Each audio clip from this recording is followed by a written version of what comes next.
have to change what we're doing. And he said, I have committed to making that process happen in the Department of Corrections in Oregon. We started discussing how that might look, what they needed to do, how we move from a punishment orientation to a skills-based teaching orientation, recognition, reinforcement, coaching model of corrections. He was excited and enthusiastic, and I was thrilled. I think this is a huge step forward. About 6 months later, he resigned and retired. He said, our system is broken. And he said, and the system doesn't want to be fixed. In education, I think we're more open and less entrenched in some ways. But I think that there are places where we need to have these discussions. And I can't swear to this. Somebody just told me that Mark Twain has a quote, for every school not built, a prison must be. I think there's evidence to support that. If we look at intervention and the steps that we take, actually if you want to look at can we make a difference in the future, look at the work of Hawkins and Catalano.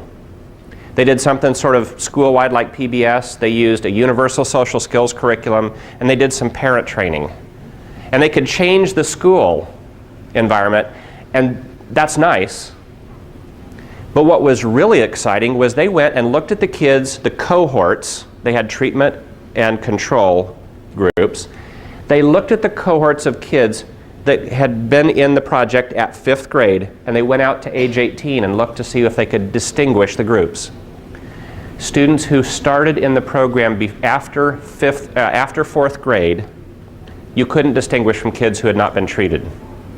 For kids who started 4th grade or earlier, what they found was that you could distinguish them very clearly at age 18, less aggressive behavior leading to law enforcement contact, less substance use and abuse, girls got pregnant less, boys got girls pregnant less, better grades, better test scores, better bonding to school.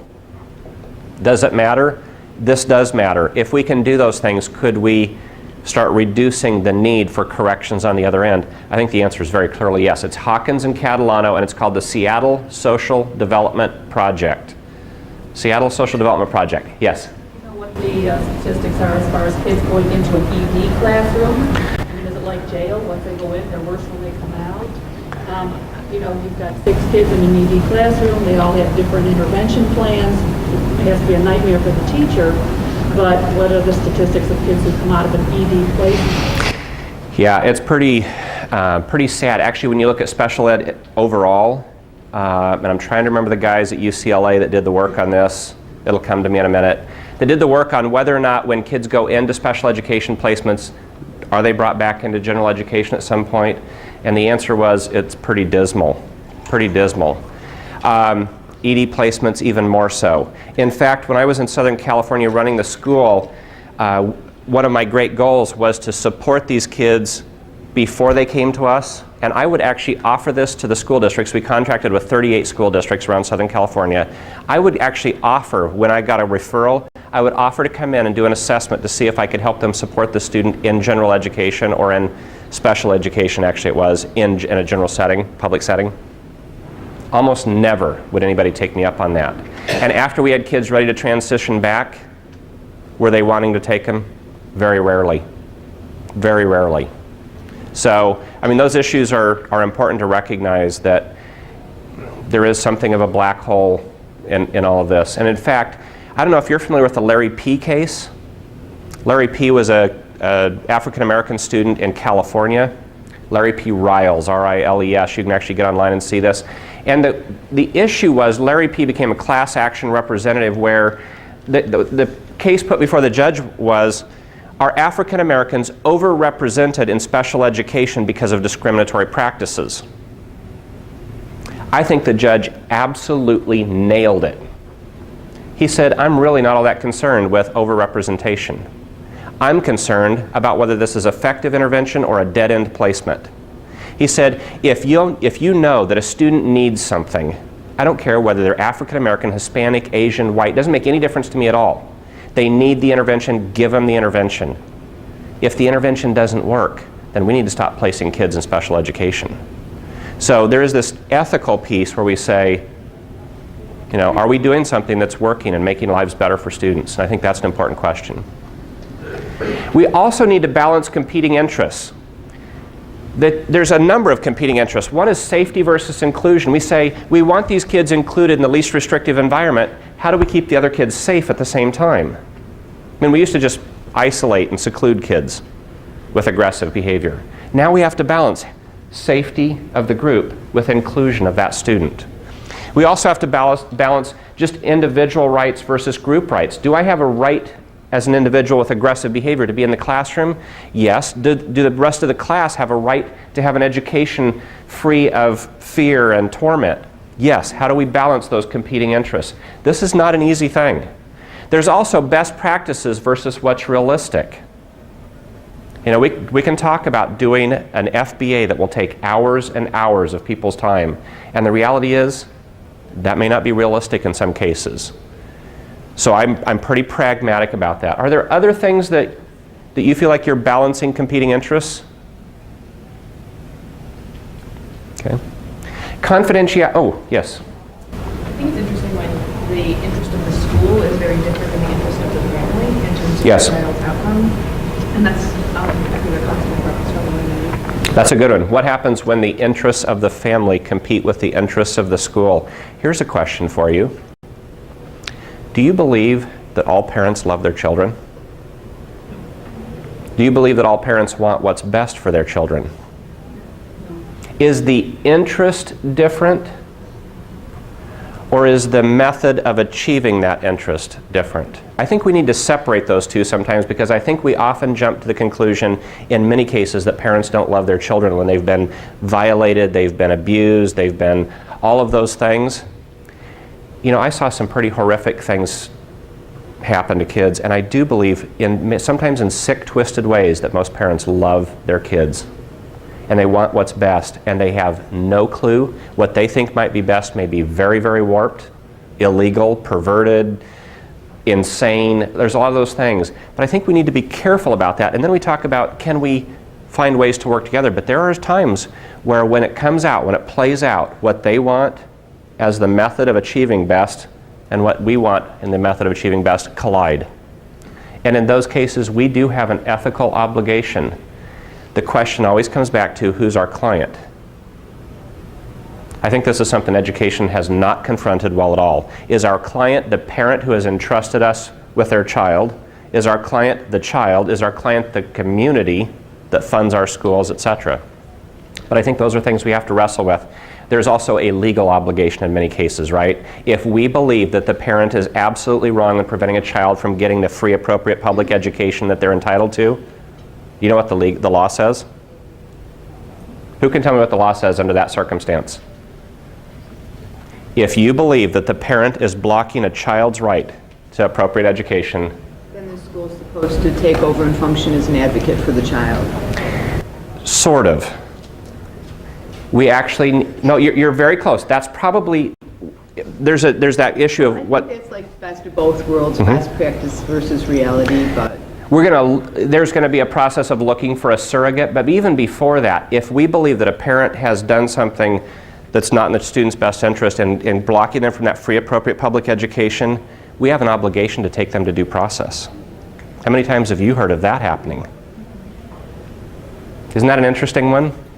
You don't often hear of school districts jumping in and going, you know what, we're going to take the family to due process. Usually it's the school going, oh, please don't take us to due process. Don't take us to a hearing.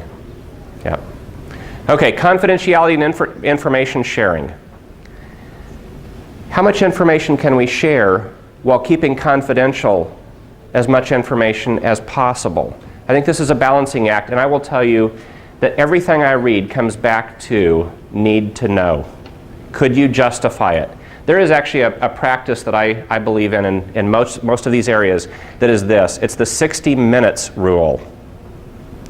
If you've got a 60-minute news crew standing there filming you and they're saying, why did you do that again? If you can tell the American public and make it seem like the right thing to do, then do it. If you can't, then we probably need to avoid that. Going beyond mere procedural compliance, not just filling in the paperwork, but are we going to fill in the paperwork in a way that guides a program that's really in the best interest of students? And then musts versus shoulds in conducting an FBA. Again, very much like What must we do versus what is best practice? What should we do? I want you to think in two terms when you think about an ethical issue. If you are confronted with an ethical issue, here is, Maureen, you are looking for skeletal answers in some of these things. Here's the skeletal answer to this. Two things. If you're confronted with an ethical issue, select the more conservative approach. Do what is more cautious and careful. If you say, I see Helene is out of control, do I restrain? If you have a doubt, don't put your hand on them. If it's, should I share information? I'm not really sure. Do they have a need to know? I'm not really sure. Don't. Take the more conservative approach. And number two, professional consultation. Collegial consultation is one of your best protections. Why? Because the standard you will be held to by a legal body, by the court, hearing officer is, did they do what was reasonable with a professional who was similarly situated? That's the term that they use. So they're not going to compare a school psychologist and an instructional assistant. Why? Different training, different experience. They're going to say, is it reasonable that this instructional assistant did that? Let's look at what other instructional assistants would do. Or, did the school psychologist do what was reasonable? What would other school psychologists do? In your position, the comparison for you is your professional colleagues in your field. Consult with them. If you have a question about whether this is the right thing to do, be conservative, consult with a colleague. Does that make sense? Questions about the ethical side of it?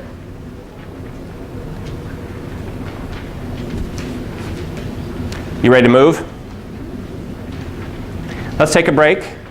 I have that it's 10:57. I'm going to put up the timer. How about 10 minutes? Does that work? 10 minutes it is.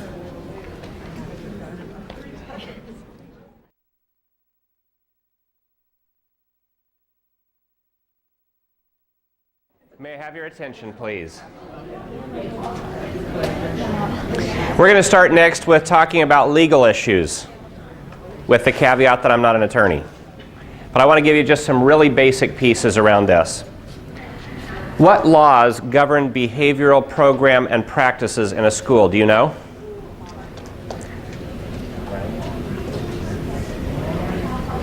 There's a whole lot of laws that do, right? When you think about FBA and behavior support plans, do you know what laws govern that? We're going to talk just a little bit about that. I want you to think about this question as we go through, because it'll come back, you'll see it again. What law includes the terms positive behavior support and functional behavioral assessment? There is a federal law that includes both of those terms. Do you know what they are? Be watching. Educational practices are governed by a whole range of laws. Federal law, which we will talk about briefly today. State law, in most cases, states talk about behavioral issues. There's regulations written based on those laws.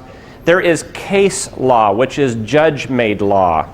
And then there are policies and procedures, probably from ISB, your Department of Education, Board of Education, from your school district, from your school. There's probably a lot of policies that apply. We're going to talk about two things today, federal law and case law, as it applies to the topic of the day.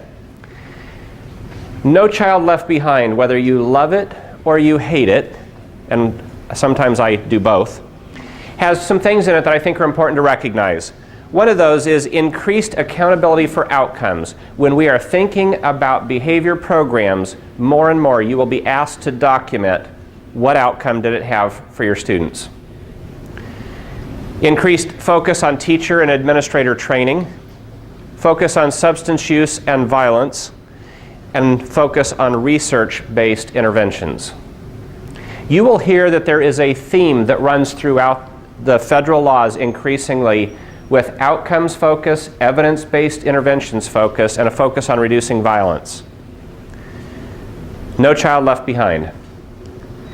Now we get over to IDEA, Individuals with Disabilities Education Act. This is where you will find inclusion of positive behavior support and functional behavioral assessment. We'll talk more about that in just a minute.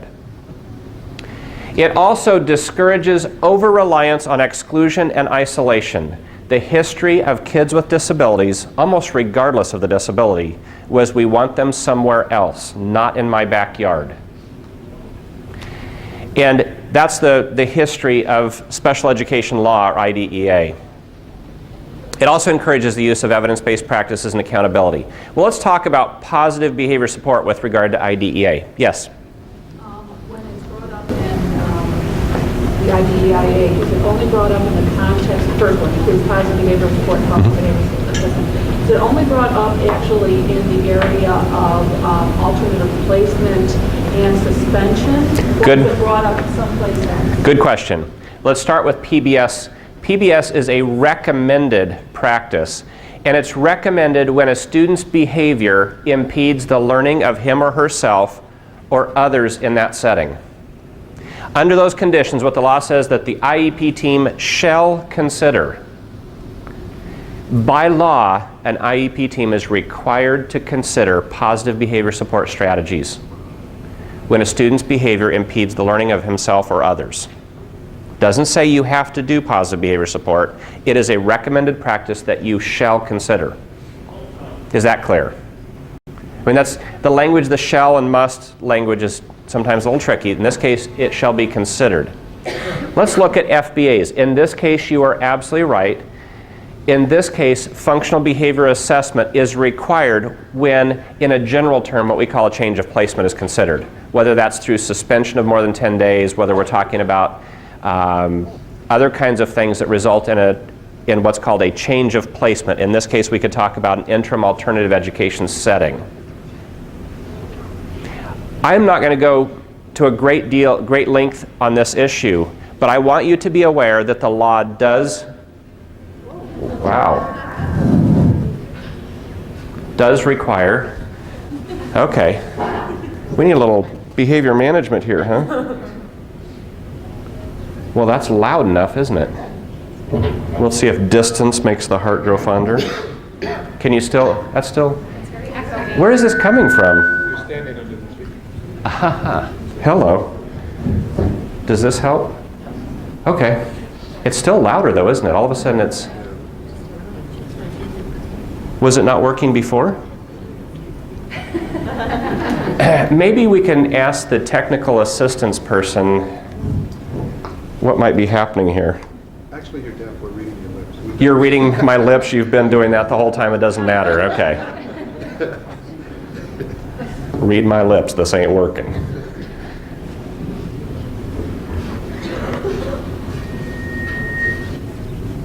What if I'm over here? It is speaker related probably, isn't it? It's funny. I thought I was able to stand there before. This is behavior modification of the strange variety. Do you guys know Peter Senge? He wrote The Fifth Discipline and some of those things. He's a consultant in business. Peter Senge was actually one of the people, maybe you've heard this story, it actually is a true story. When he was at MIT as a student, they had a intro psychology course, and he said, we decided to see if we could modify the behavior of our professor that was teaching the course. So the whole class was in on this, and as the teacher would move to one side, the professor would move to one side, everybody would look at him and nod and give him lots of great positive nonverbals. And when he'd move to the other side, they would put their head down, they'd stop writing, they'd look around. They said slowly but surely he started moving to one side of the room. And they said by the end of the day, the poor guy was pinned up against the wall. What does it have to do with FBAs? Has to do everything with FBAs at some level, doesn't it? It was focused on, it was serving a need to get that kind of feedback. It was providing a function to get that feedback, and they were only providing that when the behavior was deemed appropriate. Just my little side light there, I thought I'd throw that in. So I'm not going to go into this piece on the law in great detail, but I would encourage you to understand that FBA is required by law, and I would encourage you to have these discussions with your administrators so that you know what your policies and expectations legally are for doing FBAs. I think this is an important piece of it. Make sure you're meeting your requirements. Some of your requirements are going to be legislative law, some will be case law, and some will be your policies and procedures of your organization. Case law, judge-made law, we have a duty to protect. Coming out of the Tarasoff case in California, There is a duty to protect. If you know that a student is intending violence on another, you may have a duty to protect. What does that look like? If there is an individual student or group of students who are going to perpetrate it, and you know who they are, or they're knowable. 2, there is an intended victim. 3, if it is reasonable to believe that they have access, they're capable of carrying it out, then we have a duty to protect the potential target or victim. In some cases, that might be another student in our school, in which case we need to intervene directly. If it is a student not in our school, we need to also notify law enforcement and notify them to protect them. Is this a term you're familiar with, duty to protect? Okay. Ethics and law. We talked about Larry P. versus Riles. I also want to just mention a couple of things about hearings regarding IDEA and FBA. Now, hearings officers, what they decide is not binding. It's not binding like a law is. You're not required to follow it. But I would say that you're encouraged to do so because it's a pretty good indicator of where the court will go as they will look at previous hearings. There are some things that we know from hearings. Number one is the contents of an FBA or a behavior support plan are not specified exactly in the law. There's a fair amount of freedom or flexibility in that. But results of hearings and policies and things indicate that there's a number of things that should be there. A clear specification of the problem behavior, antecedents and consequences, hypothesis statement or a best guess, and a function-based assessment of that hypothesis or evaluation plan.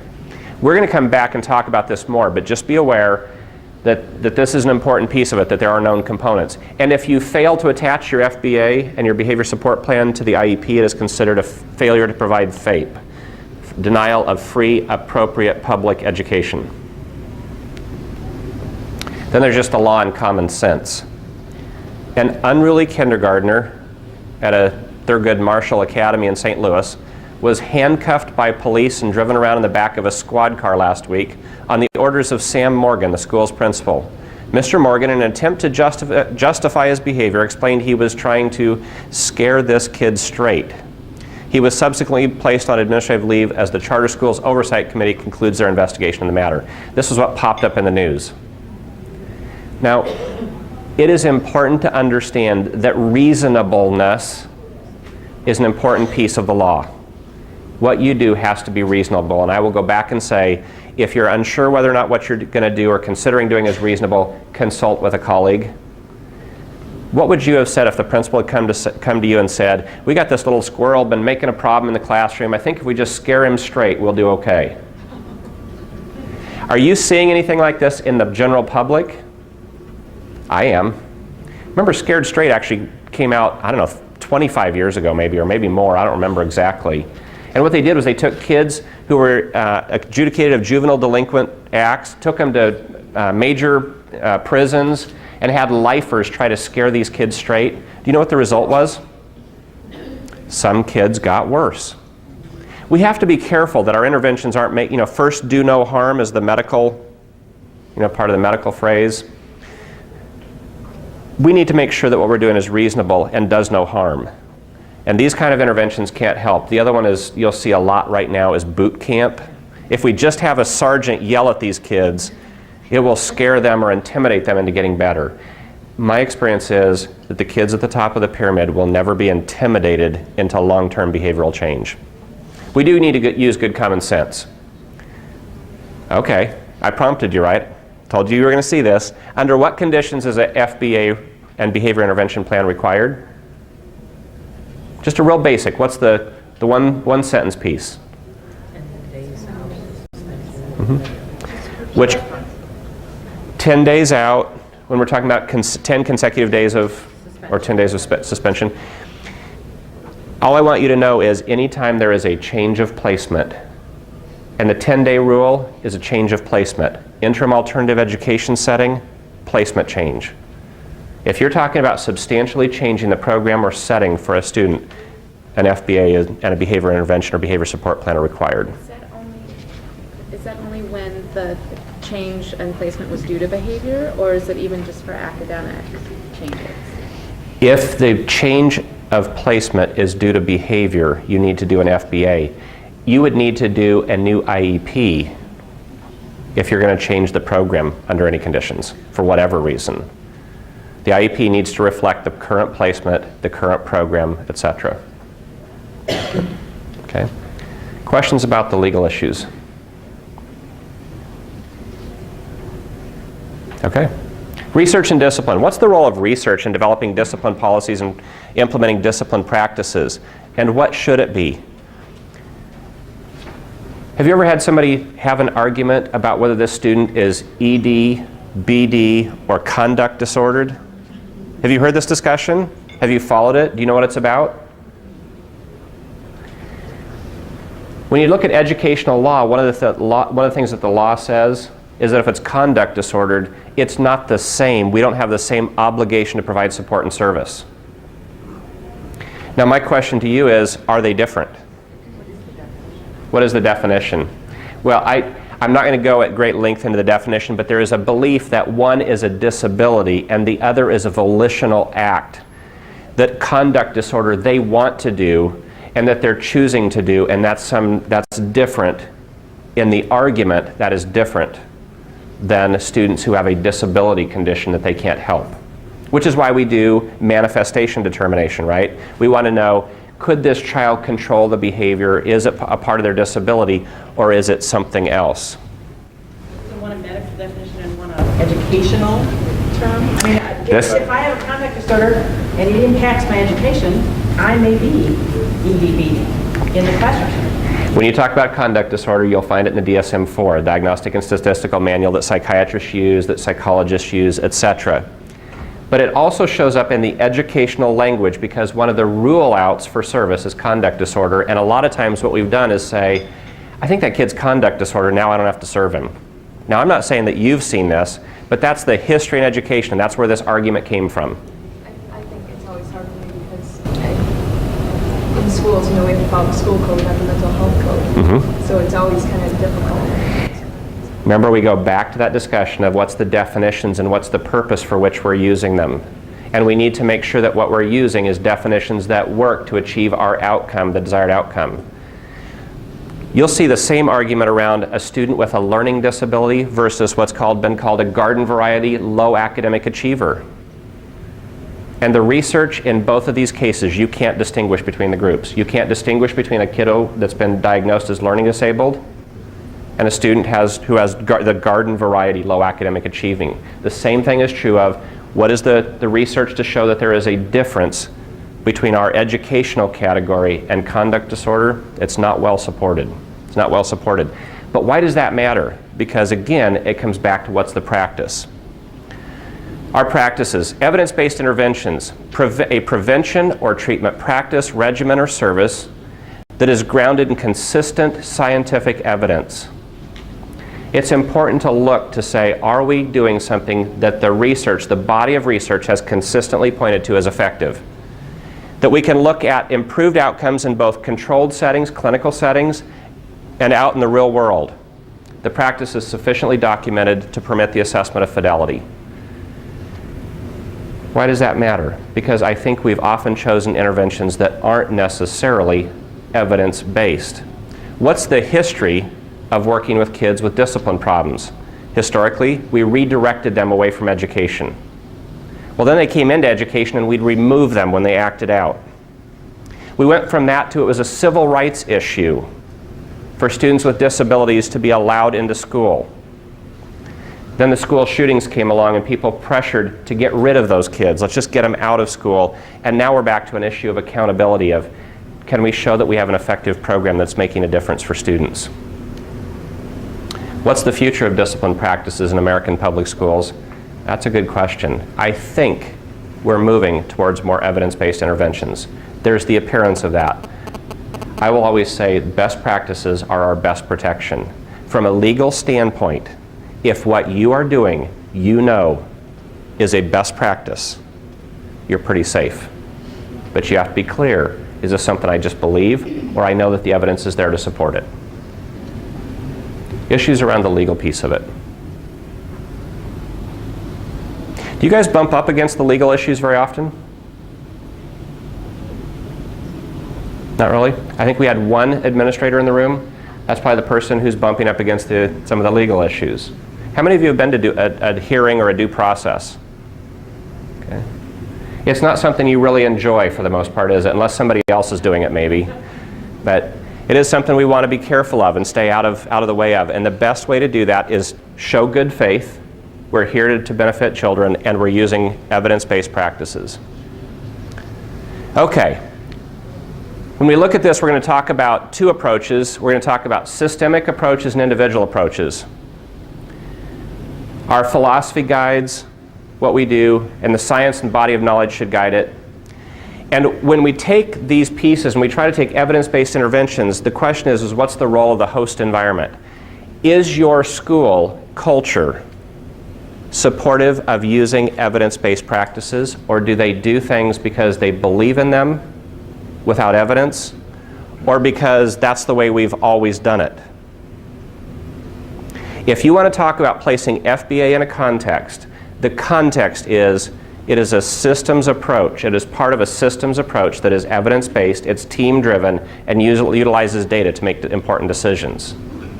If your school culture isn't there, it's going to be hard to draw people into an FBA-based approach and to get them to carry out the behavior support plan. Why do we do what we do? Look at risk assessments, for example. The evidence to support the use of risk assessments is shaky at best, but it makes us feel better. Zero tolerance. I think we do that because it makes us feel better. You know, we just need to get rid of those kids. It makes us feel better. The problem is it actually makes the system worse. So what are some traditional approaches to managing antisocial behavior? Punishment is one of them. If you think about the positive behavior support mindset or the FBA mindset, it is very clear that if the first response is we need to squish these kids, we need to bend them into our way of thinking and doing business, that's not part of PBS or an FBA mindset. But we actually use those pretty consistently. Could we actually be making things worse by using a punishment-based approach? Yes. If you look at the work of Beth Solzer-Azaroff and Roy Mayer, schools that use punishment as the primary way of managing student behavior make things worse in increased rates of verbal and physical aggression, property destruction and vandalism, tardiness, truancy, and dropout. Can we use punishment? Is there ever a time to use it? Yes, but not as the primary mechanism for changing behavior. We can talk about high rates of suspension, expulsion, etc.